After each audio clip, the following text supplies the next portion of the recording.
Hello and welcome to the Coaches Corner, brought to you by the Endurance Lab, where you can join the coaches as we recap the week and answer your questions from the forum. My name is Jason Flores, one of your Endurance Lab coaches, and today I'm joined by coaches Ian Murray, Mitch Dangermon, and our nutritional therapist, Andrea Cullen. Good morning, everybody. All right, just a reminder, we are live on several different platforms, so this gives you a chance to be part of the show. So if you have a question that you would like us to answer on the show, you can go ahead and post it up on the forum or on any of the social platforms, and we could definitely bring it into the show. We've got a great show for you today. We're going to talk about all different kinds of things. So we are on Coaches Corner 67. We're going to start off by throwing it off to our nutritional therapist today, and we're going to talk a little bit about getting back on track, specifically your diet. So getting your diet back on track when things have come off, like the wheels are off the truck and you are trying to get back to what you're trying to do and get focused. So we've got nice blurry backgrounds today. We've got lots of tech going on out there. Andrea started the trend, and looks like we're all on it now. So good morning, and let's hear about how we can get back on track, Andrea. Before Andrea jumps on this, I just want to clarify: this is not the I was on Christmas, New Year's bender binge getting off track. This is like I got my season going, and then life happens off track. So if you think you're listening to a post Christmas special, you're not.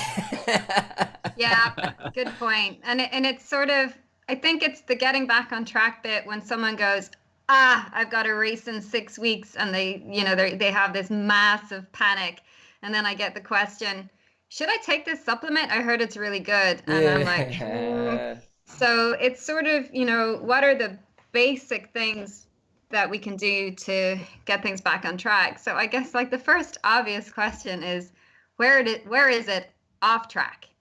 So you need to ask yourself, is the whole meal content off? What is actually on your plate that needs to change? So you have to kind of take a moment and look at where you are, rather than jumping into a fad and a promise and a fast fix. Just like you would with your training. Like if something's slightly off in your biking, most of us don't go and buy a new bike. Hey, that's actually... I know some of us do.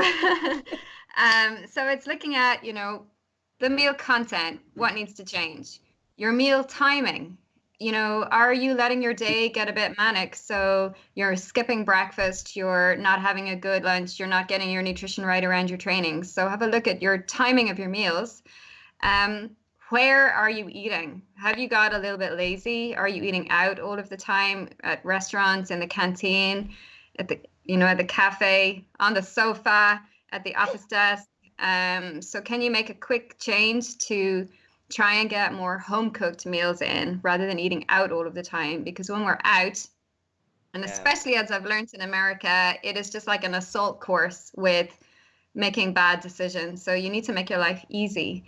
And another one, how much time are you actually giving to the planning, the shopping, the preparing, and the eating of your food?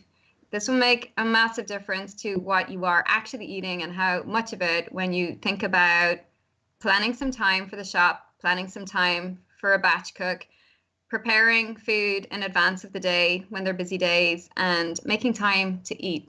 You have to be in a state of rest and recovery for absorbing nutrition. So on that, I will tell you that I am a huge fan of lists when I go grocery shopping. Absolutely. I have my little virtual assistant here at the house that I speak to, and I tell her what I want on my shopping list. I'm not going to say her name because A, they're not sponsoring us, and B, I really hope that's Siri. I was like, you don't usually call my wife my assistant, but yeah.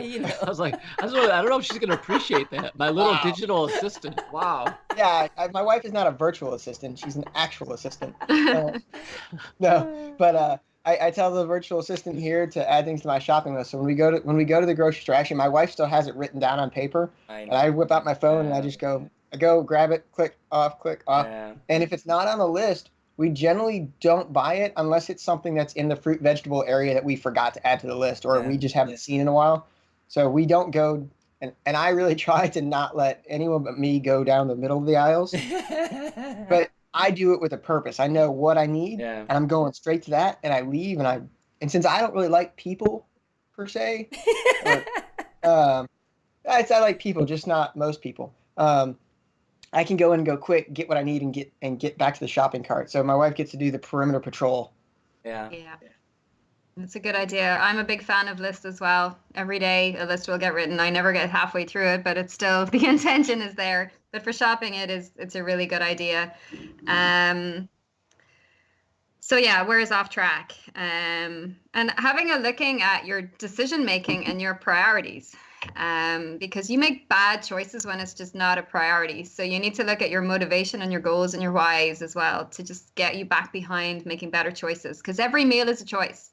Like, as much as we might want to make an excuse, it is a choice. Like, we make some amazing meals in this house really, really quickly, faster than I could get to the takeout and back again. You know, Yeah, an omelet sure. is fast. So it is basically at the end of the day a choice. Second question. You do crock pot? Yeah. We're doing a crock pot today, actually, and we're going to do a batch cook of chicken and rice. So Garen had a brilliant idea for the problem solving with better meals at lunchtime. And we're freezing like a little rice bowl and a chicken breast, and that then goes in with a salad or soup at lunchtime. And he does like 6 or 7 of them. And then we'll change the protein, maybe change the rice to quinoa or different things. But, you know, he doesn't have to think, it just comes out of the freezer at work. Nice. So what must change when you're looking at your plate? Do you need to go less processed? Yes, most of us. And that's looking at, you know, are you having real butter? What type of mayonnaise are you using? Are you, you know, over relying on bread? Are you using fake creamers in your coffees? You know, try and look at things as you eat them. Take a moment and have a look at your plate, because we get used to habit and we don't realize that we might be doing the same thing every day. That's actually shit, you know. And when you actually stop and look at the packet, you're like, oh wow, you know, that one is actually very processed. That needs to change. So try and go less processed. That's always a really big start, rather than I need to go keto, I need to go paleo. Just less processed. Then look at, you know, how much is on your plate? How much are you eating? You know, the volume and your portion size. And mindless snacking is another one where we can, you know, tend to overeat. So often it's not what we're eating and that we need to do this big revamp on macros. It's just that we're eating too much. Meal skipping is one that we need to watch. You know, in the rush in the morning, we can get into a pattern of doing too much fasted training. And this isn't great for us, especially if we have a lot of stress in our lives. Then we're going to end up overeating later on in the day or make less good choices, you know, as we get close to lunchtime. So I would avoid too much meal skipping unless it is an intentional intermittent fasting day or extended couple of hours for a specific purpose that you should, you know why you're doing it, when you're doing it. We've spoken quite a lot about intermittent fasting in the past, and maybe we can bring it in again, but, you know, you need to, there needs to be a reason and structure to the whys of your day. Yeah. Poor peri-nutrition, poor around training nutrition. So, you know, is that all that needs to change, that you need to eat better before, during, and after your training sessions, so that by making sure that your training sessions are fueled and that you feel good, you're not overeating and because you're falling off the bike with a low blood glucose later on. And look, we all do it. It's a really good thing to learn how it feels when you hit that low blood glucose level. But what tends to happen is you overeat afterwards and you spend several hours feeling terrible because your body is just doing this whole rebound. So sitting down with someone and going through what you're eating before, during, and after training. And if you don't understand, you know, reach out to us coaches. We've spoken about it a lot before, you know, but once you understand the purpose of the training session, then you can slot the nutrition in. Too many, and we all have a coffee in front of us at the moment. Here we go. Nothing wrong with a good black coffee or an Americano. However, you need to look at, if you're having a lot of cappuccinos, lattes, fancy, you know, the fancy coffees that Starbucks will do. They probably had an Easter one that had an egg, a chicken popping out of it or something for Easter, but they tend to be full of sugar. They're worse than milkshakes, load of calories. So if you're having 3 or 4 cappuccinos a day, just cutting the milk out of your coffee can bring down your calorie load. Too much soda and too much alcohol, they're empty calories. But if you need to shave it, it's where you shave it. Like yeah, that is true. Good at, This is true. You know how to leverage things, Ian. You have your strict portions, and then you'll have your beer that you enjoy. And I would say that's fine. You don't have a weight issue. You're enjoying that. That's your downtime. So again, it's down to our choices, our balance, and how we manage all of that. So that's actually, I have a problem this week. I'm traveling to London, and from what I understand, the only thing there to eat is fish and chips and beer. I mean, all the research I've done, that's says all that's all there is. is. That's there. all So, there is. You just have to And watch cake. the portion size. Yeah. Yeah, and cake too. And cake. Coming from the Americans, I am going to defend Great Britain right now. You can get great pub grub. They have some great sushi places. You'll get a great curry. Wow. And you'll get a good beer as well. That's awesome. So you'll get good food. I think steering us back here, I think definitely planning these meals, like Ian's trying to think of what how many pubs he's going to be going to. That's important to know when and what you're going to be eating, and that could definitely take some thought out of it, and you're not trying to rush to things and try to grab things in between. And that goes for our pre and post workout nutrition as well. Planning what you're going to have right after and before, and going back to that and leveraging that. So if you're wanting something that is very carb heavy, let's say, or a treat, let's say, something closer to your workout is going to be a place where you can put that, where you're not going to have as much as an impact, let's say, at the end of the night, right before you go to sleep or something like that. The box of Oreos next to the bed that we found at everybody's bed for some reason at camp. Everyone had boxes and sleeves of Oreos next to their bed every night.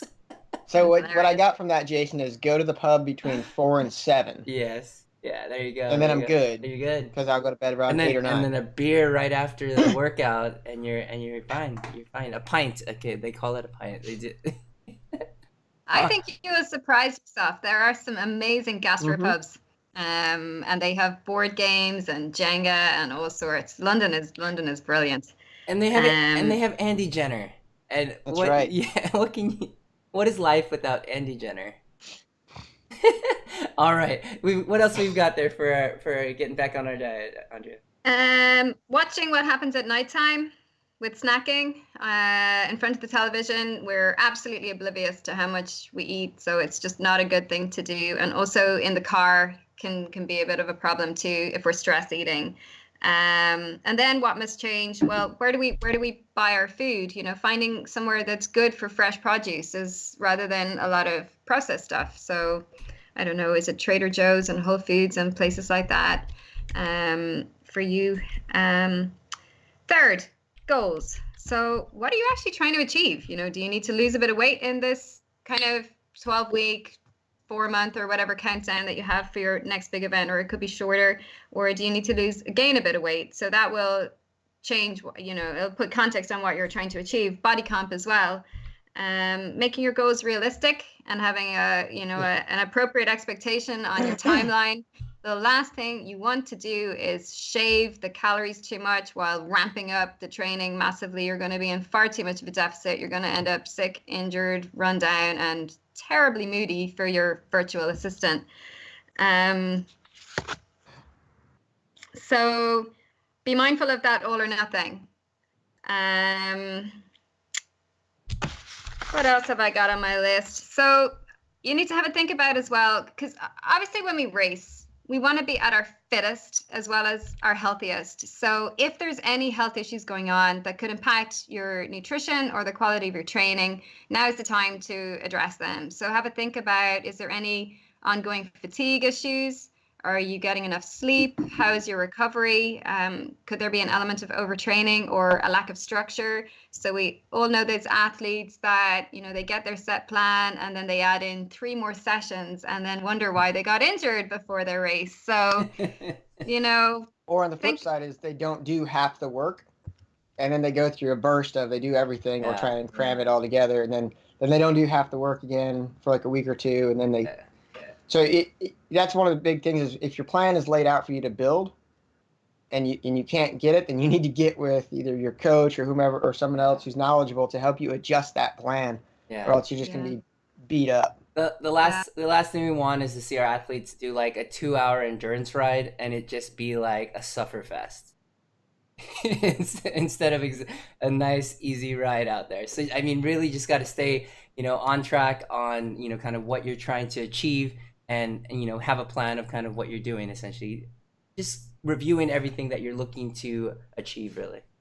Yeah, consistency. So you're not going to be doing this, I lost 5 pounds this week. It's 1 to 2 pounds steady, and you just have to, like we keep reminding people with training, you got to trust the process, and that everything is going to start coming together when you need it to come together. Gastro issues, big thing for athletes. If that's going on, you need to address that, or you could have problems on, when you get to racing. Stress and a nonstop all go lifestyle. We need that is so important to manage, or you're not going to have the mind, the motivation, or the focus for your quality training. So it is important for stress management, mind management. If you're having issues with repeated illness, infection, or injury, something's not right. You're either overtraining, not training appropriately, or your nutrition isn't meeting the demands of what the body is trying to do. Our body is made from what we eat. It's not just fueled by what we eat. So if stuff is going on, there's an imbalance there somewhere. So real quick on that, Andrea, there's a couple things that are the stress. Make sure you're incorporating the how much stress of your personal and professional life too, not just your training. So there's physical training stress, and then there's emotional and mental stress that's caused by other things. And that can have a big impact. So, one of the easiest ways to look at this or see this in real life right now is if you look at Peter Sagan. He's a great racer, 3-time world champ. He just had a disastrous off season with his personal life. Divorce, a lot of things changing, and you can just see he's been sick. He's just not there the same. And he's even said he's just not the same as he was before. And some of that, he's 3 years older, but let's face it, he ain't old. But when you do have all of that personal weight just on you, and then, oh, by the way, it's not just that, he's also the guy on the team. So he's the guy every race. So there's professional stress, there's personal stress. He's got to perform. Oh, and it's a 270-kilometer race, and he's had some struggles there. And you can see it's not because he lacks training. It's not because he lacks skill. It's just that stress. You can look at him and see as a rider, it's taking a toll on him. Yeah, that's tough. Their stress is beyond what's normal, which is going to have an impact. And then at the same time, there's how we manage our day-to-day stresses. So, if you're watching us right now, there's 4 little boxes, and we all, 1 or 2 of us could have so much going on in our minds right now, and the other 2 of us could be really calm. That is how, that's down to stress management. You need to learn how. The other 2 of us could be what? Really calm. Calm. Oh, calm. Calm. Okay. Sorry.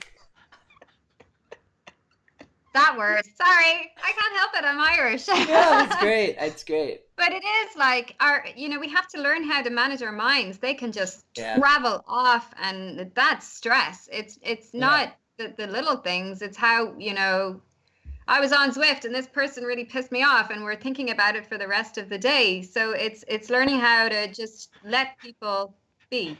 So that's really nothing you should ever get upset about. No, somebody on Zwift, right? Yeah, some people do, and it's daily stress. Yeah. Well, all you have to do is worry about at that point your drops. You're donating your drops to the Italian Village Orphans, which we'll cover later. Yeah, sounds good. All right, so, go ahead. Got one. So it's managing the stress and making sure there is no anemia, getting your blood iron levels checked now and again. If there's pain or inflammation going on, that is going to affect us. If there's any nutritional deficiencies, it's having a look at those and using the diet to be the filler for specific foods to help remedy those. And then you need to look at, if you're on a special diet, vegan, vegetarian, or keto, the reality of that and the type of training that you're doing, you need to make sure that it's going to meet the demands of what you're trying to do. And if not, bring in strategies or expert advice to make sure that it's not going to run you down. Then finally, when you've thought about all these things, you make an action plan. So you change what is going to create the biggest impact. So if it's time management, you need to prioritize time for planning, shopping, and prepping. Do you batch cook things? Do you bring lunches or snacks to work? Making sure that you can try and get a timeout when you're eating. Bulk buying things, even your training nutrition or prepping your rice bars. Jason has spoken quite a lot about the Scratch Lab rice bars. Is there a batch effort that you can do to make life easier for the busy times? Stocking up the cupboards, with the healthy stuff, trashing the stuff that you don't want to be eating, and then making some basic changes. Increase your veg, increase the quality of your carbs, get protein in frequently across the day, and portion control. Really, really simple things create the biggest positive impact. So I know it's not fancy, but that's where you start.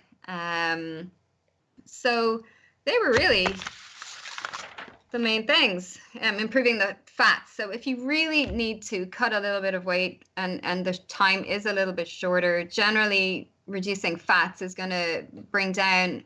Fat is more calorie dense, so you're talking double the amount of calories per gram of food. So sometimes bringing down your fats and just focusing on the bare essentials with the fish oil can be helpful for calorie management. And consistency and challenging yourself with every week bringing in maybe 1 or 2 new foods. So try a different vegetable, try quinoa instead of rice, try some pulses instead of always having chicken, just simple substitutions. Absolutely. No, I think these are all good. So definitely go back, rewind this back, make sure you're checking off the boxes, identify where you're getting off track, figuring out what your goals are, making sure you're managing those stress levels, and then in the end, just creating that plan just to make things easier for you. So definitely go back and listen to that again. Great tips there. And if you have any questions, definitely let us know. All right, we're going to switch gears here a little bit. We've got a new section here that we're going to try, and it's going to be articles of the week. Essentially, it's going to take stuff off of your news feed, and we're going to talk a little bit about them. I'm going to throw this over to Mitch, and he found something really interesting, and it's odd. I've seen a little bit of this in the past on the medical side of things, but definitely starting to see this in the endurance side is really interesting. So, Mitch, what did you find this week? Yeah, so I think we're all kind of inundated with wearables. All kinds of things coming out, right? Tracking your steps, tracking your heartbeat through the day, tracking your sleep, all kinds of things that we're doing that are tracking all of our health data and throwing all this information at us. And then we're kind of like, all right, so what do I do with the fact that I had 10,000 steps versus 8,000, whatever? But there's a really interesting company coming out of Harvard and out of Boston. And they're tackling the issue of dehydration and how much water you should be drinking during endurance sports. So they throw some data at you in this article, and it's on bostonmagazine.com. There's some runners in the Boston Marathon that use this. Most marathon finishers cross the line dehydrated 80% of the time. And even mild dehydration, they're finding, can lead to a 29% decrease in performance. So the person who's creating this product and who's also created, I think, a handful of other medical kind of devices, says that's really the difference between her breaking, and she's, everyday marathoner, breaking 4 hours in the marathon or coming in at 4 hours and 40 minutes. So there's this company in Boston that's called Nix. It's coming out of the Harvard Innovation Launch Lab. It's a single-use biosensor patch with a digital interface. You put it on your hand. It communicates to your watch or to your phone. And it basically monitors your sweat rate and your hydration status, letting you know when you need to be drinking. Now, Ian and I had a quick little debate whether we actually think this will change the way that people hydrate and race. Ian's decidedly more negative on it. Oh, okay. But to be fair to this, if you're rolling, five and change per mile at the more of the faster level, you just can't drink enough to not get dehydrated. So I think if you're a 4-hour marathoner or a 5-hour marathoner, you can do it more because you're just not moving at such a rapid rate. Good point. I mean, I can tell you the last marathon I did, I averaged 6:09 per mile, I think it was, or 6:12 per mile. Backdoor brag. Yeah, backdoor brag. No, but the point was, it was warm day, but I was okay in the beginning drinking, but after about mile 20, I just was going and I wasn't able to get enough down because the sweat rate was up because the humidity was up. There was no way I could have kept up. But think about it on the bike for a triathlete or Right. for somebody doing a cycling event of some kind. Mm-hmm. We talk a lot about, are you getting enough water with your carbs or with your sport solution? I think I get like the running comment, right? If I could run at a 6-minute pace, I probably wouldn't be drinking either. I can barely drink at a 7:30 pace. But I think it's interesting that we're finally maybe starting to see some more useful advances, and where can it go from there, right? Are there other ways they can use this or other technologies they can develop that can help us actually hydrate and do nutrition better in a race environment or in a training environment? It sounds very curious. We know from clinical studies that your faster paced runners, and also actually most of them, you should be around 2-3% dehydrated by the end of the race. Even some would be coming in 4 and not performance affected, and over that is too dehydrated. And then you have the ones who are so they're not dehydrated at all, or they're coming back overhydrated or possibly at risk of hypernatremia. And I think someone died in Boston was seriously ill with hypernatremia. Even this year? Last year. Oh, last year. Yeah. Okay. When they had very hot conditions. So I guess with data, it's what are their parameters? What have they decided that an optimal hydration is? And I think they're still honing in on that, right? So I think they're doing a lot of studies around racers and training and trying to figure out where do you put those markers and where do you start to throw up a flag or an alert. I think it's a totally valid point. Yeah, and then I suppose there's, as Ian would know, it's actually core temperature management is the big thing as well. And I suppose fitness, you probably find the fitter people actually have a better leeway with what they can dehydrate by because their bodies are so much better at cooling themselves anyway. So I guess it's like everything. You use it, you try it, see how it feels. Yeah. Maybe. What was it? And I know there's been some science with the core temperature stuff too, but that would require putting a sensor inside. But I've seen some cycling teams do that. You can swallow one, you guys, okay? I was thinking my commanding officer in the U.S. Navy was a sat diver, and he would be compressed down to phenomenal depths, and they would do studies on him. And I read about, or was actually told from him, how they monitored his core temperature while he was on a exercise bicycle. It was really quite fun. Yeah. This sort of thing I think is obviously they're talking about, kind of the sharper edge. They're talking about 4 hours and less. But Andre did bring up a good point. There are people running marathons, 3+, 4+, 5+, out there. And I mean, what was it the day? Oh, we did that LA marathon ride, and we're out and about, and we ended up back out in LA, and it's 5-6 hours later, and we see people still walking around like they just finished the marathon. And they started at like 6 in the morning. That's like 6 hours later. Obviously everyone's happy. They have their own goals and this and that. But that could also be a part of this where, people are trying to make sure they're not overhydrating. Because that's obviously an issue too. Exactly. And obviously on the sharper, pointy end of this, the people who would use a technology like this obviously isn't the general public. It's going to be those sharper. And so it's kind of like, who are they going for? And what could it help them with? And could it actually be used? Would it be on our Garmin next to one of the stats, next to like TSS, and then it'd be like hydration percentage or something like that? Could it be? So, where I actually see this having a lot of benefit, to be honest, is for the faster folks not actually in the race. Because in the race, you're in the race. Right? You're doing the thing. Yeah, you've talked about that, right? Different parts of who's racing. Like there's that pointy end of the race. There's people who are just going fast, and there's people who are just going, right? But so for training, like Garen, I know, tries to get to Hawaii when he's done Kona, tries to get to Hawaii a little bit ahead of time to do some adaptation. So a tool like this would be great for once he gets to Kona, to Hawaii, to try and adapt, to figure out how is the heat adjusting, how is his body adjusting to the heat, how is his sweat rate change from training in the tropics of Ireland to the Big Island there. So I think this would be a great tool for training to figure out how your body's adapting to a temperature or a different climatological condition that you don't necessarily have when you're at home. But actually during the race, it's almost of no value to the faster folks, because even if that tells me, hey man, you got to drink, if my stomach says, hey man, we're not drinking anymore, Yeah.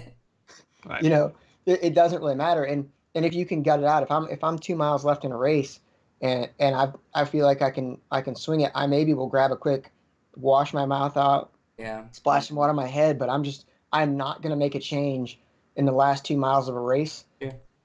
that could basically affect my how my stomach is handling things. Because at that point, you're just like, just roll, maintain and roll. Yeah. Yeah, it's better understanding what you can do with just, where to throw it on your body to get yourself cool. But what we do in Hawaii, or I recommend any of my athletes do at least once or twice to figure out things, is weigh yourself in the morning before a race and weigh yourself after the race as soon as possible, just to get an idea of what your body weight change has been. And even, training camp is a great place to do this, where you get some data for the week, but you have to take it in the context of your carbohydrate management, because higher carb intake with glycogen storage is going to increase your weight as well as the hydration. So or I know a lot of teams will bring an osmometer, I think of the name is, when you're measuring the urine osmolarity, so you can get an idea of hydration that way, and they'll monitor that on a daily basis. So I suppose there's lots of ways to do things, but even if it was expensive, I can imagine the triathletes will be straight on it. Yeah. If it's helpful or not. Triathletes would never buy randomly expensive tools that they don't know how to use. No, sorry. Oops. All the BSX. toys, all the toys, all the toys. Love it, love it. All right, great topic. So if you have a topic or an article that's come across your newsfeed, we'd love to hear about it. Post it up again. I will leave a couple tags in the show notes so that you can get it over to us. But I know we had an exciting weekend of racing in the pro circuit, and I know Ian was fired up about it. He loves to wake up early and watch a lot of these races. This wasn't as bad as early, but Ian, tell us what happened and give us a rundown and tell us what could our athletes learn from this weekend's race. So there was actually the big race this weekend was the Amstel Gold Race, and both the women and the men raced. And unfortunately, the service I was trying to watch it on, I didn't get to see the women's race. And it was a drag race finish, unfortunately, and it was supposedly great. So it was basically like two heavyweights just standing there and throwing blows, and knocking each other down. So it was one of those great races. But the other one that I got to watch and I think was a great learning point for athletes of anything is the race ain't over till it's over. Yeah. And the women's race was great tactically, but I mean it kind of played out like you would just expect a good race to play out.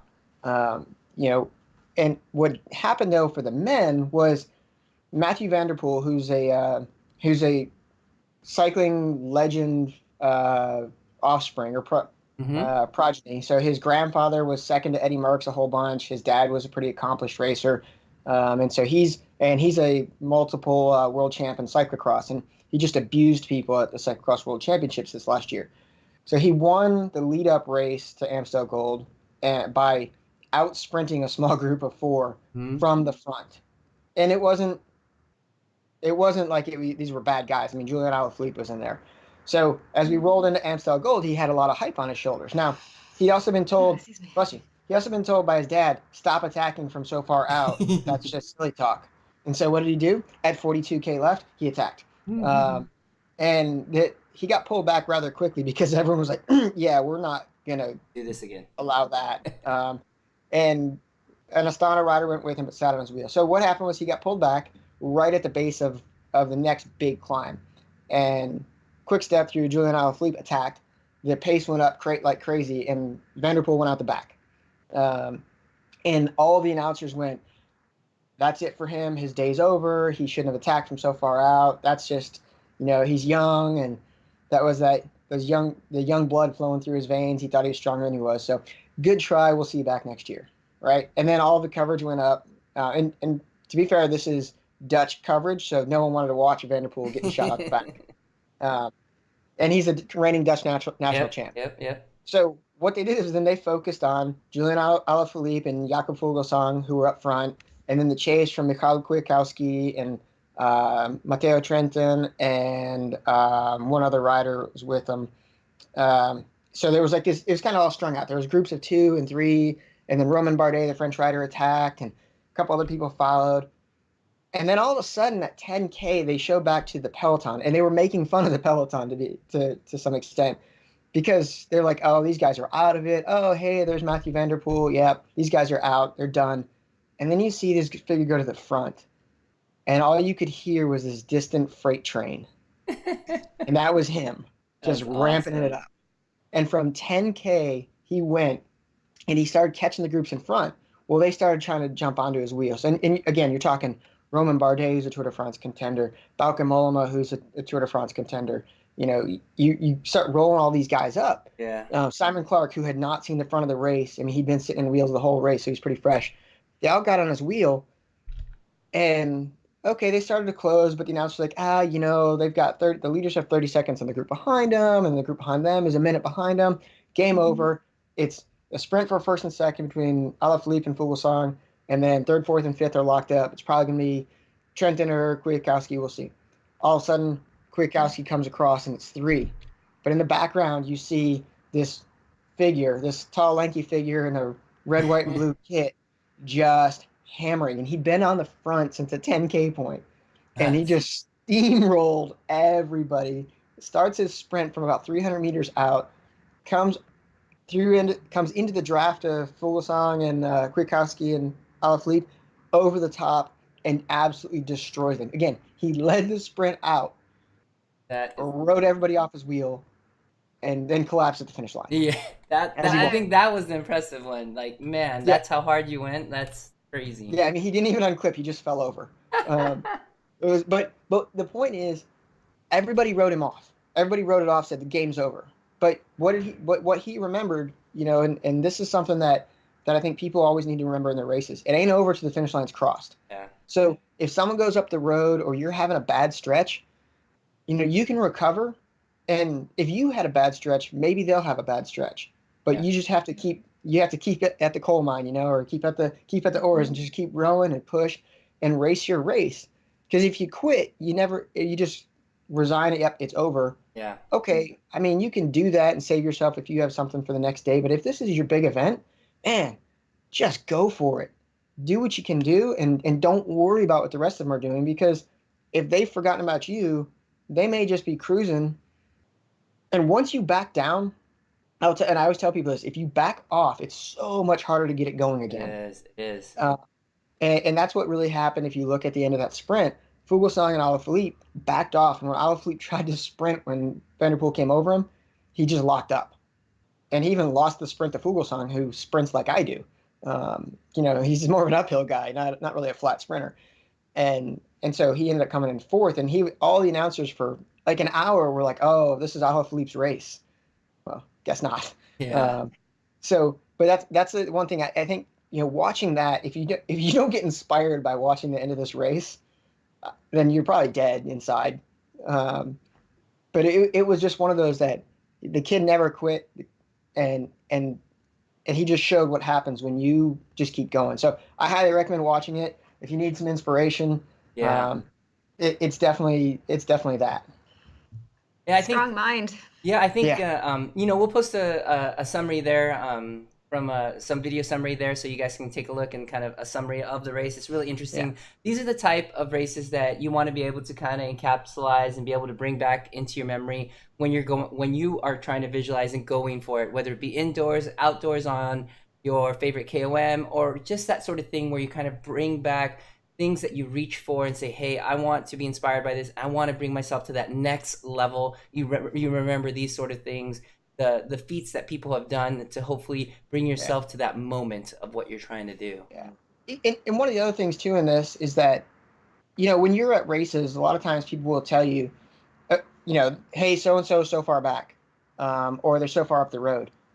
Understand that whatever time they're giving you is based on a very specific moment in time. Yeah. And so it may or may not be very accurate. It may have been accurate when they took that time. But if your relative speeds are so different, that can change quickly. And that's actually what happened. Alaphilippe was told in his ear by his coach or his team director, hey, man, they're way back, 20-30 seconds. You're good. You got this. And it literally was they got told that. And then all of a sudden, they got steamrolled. Yeah. And with part of it as well, so a lot of the time we're training on data, power numbers, you're doing your sprints for and powers for certain times and durations. Like he must know his body really well by feel as well to know sort of I have this, but also his mind must have engaged that other superhuman part where you always have more than what your body says. But I suppose that's where you can't, when a lot of the instructions when you're giving us in the lab to do our sets and intervals, and then you ask, make a note of how you feel, and I think you're bringing that in. Then I think would you be? Yeah, I mean, I use my power numbers when I race. Pretty. I focus pretty much on them, but it's different. So when I'm doing a try, I'm focused on my bike power because I know what I need for the run in my legs. Yeah. But I do make adjustments. But in the run, I'll follow my data for maybe the first half of it just to kind of be in control, and then after that, it's game on. Yeah. Because it's a race. It's not who can maintain their numbers the best. It's not about who's closest to their numbers. So in a race, I use those numbers as a guide, but those numbers are based off of how I trained, and so I focus on those numbers in training because I know if I continually push those numbers higher and higher, then I can go at it. But so I like to do workouts at the track, and at the track, I don't focus on a number. I focus on not throwing up. That's like that. or pushing as close as I can to that and see if I can make myself do it. But so I don't look at like power. I don't even look at pace on the track. I just know I need to hit this time. And so if I'm doing 400s and it's a descending 400s on my last set, I don't care what target I set for myself. I'm just trying to go as fast as I possibly can go and set a new target PR if I can. Yeah, because the numbers could actually hold you back. Because you'll be like, oh, I've never gone over this before. Whereas you know what your body feels like. Yeah. Yeah, exactly. Not that I'm ever in that zone very often. No, that's Well, great. it's like when I've never hit 1100 watts on a sprint. I mean, if I ever saw like over 1,000 watts, I'd probably go, I need to back down. I'm way too high because I never see that on a sprint. Right. I think those outlying or those out of ordinary, whether they be training sessions or in race situations, you've got to give yourself some room to be able to kind of grow, and make it so that you can get to that next level. And if you're able to do that and kind of not tie yourself so down to numbers, let's say, or give yourself some of that freedoms, recently I was talking to an athlete that was doing a shorter TT effort. And last year, like everyone does, goes really hard at the beginning, and just kind of try to hold on and fizzles away. And so what we had gone over, our plan was for the first, portion of it, essentially the first half, was to kind of look for a number that he was going to kind of shoot for. And after that, then just look up and just go for it. And at that point, and he said it felt amazing. The numbers were comparable to last year, but he just felt so strong he can go for it on the rolling hills, and it was just a different feeling of going for something at the end versus trying to hold on till the end. Well, and that's actually a good point. So I do try to, when I race, I do a certain way, and I always try to impart on people, if we've been riding at say 200 watts for your 1 to 2 hour efforts or whatnot, and for a 2 hour effort, say 200 watts has been tough for 2 hours. Well, then when we go into your race, if it's a 2 hour effort, we're not going to push 250 watts. Yeah, exactly. Magically, you have use the number right. The way training works, and most people, because people like to say, I'm going to rise to the occasion. We never rise to the occasion. It doesn't happen. You fall back on your training, and your training is what allows you to push and dig deep. And so don't think you're going to go Superman or Superwoman on your race day if you haven't done that in training. So you can always dig deeper in a race, but that's not because you have this thing in there. It's just because you built a foundation that in training you don't want to pull out that credit card and start racking up the charges. Whereas in the race, you max that bad boy out at the end. Right. Yeah. And that's where the cramps happen, and I don't know what happened, and that's where nutrition is blamed, but you were just trying to hold a pace that your biomechanics couldn't do. Right. Yeah, absolutely. All right, some really great topics today. We're going to have all the information in the show notes, a link to the video for the Amstel Gold Race, a link to the article that Coach Mitch brought up about that wearable hydration technology that Ian will be wearing 100% of the time. And then those tips that we had for getting back. At the pub. Yeah, at the pub there. Making sure you stay hydrated at the pub next week in London. And then those tips that we have for getting back on track. So I want to thank everybody for joining us today here in the Coach's Corner. And if you like what you hear, we would really appreciate it if you show some love and share this with your friends. We hope that this has been informative, and if you have any questions that you would be interested in hearing us talk about, we'd like you guys to send it over to coaches@endurancelab.fit. You can also find us at the Endurance Lab on Facebook and at the Endurance Lab on Instagram as well. Lastly, if you want to get involved in the conversation, head over to the forum at discuss.endurancelab.fit and endurancelab.fit.com, where you can join us, the coaches, to train smart and get results. We'll see everybody next week, and we hope you have a good week. Thanks.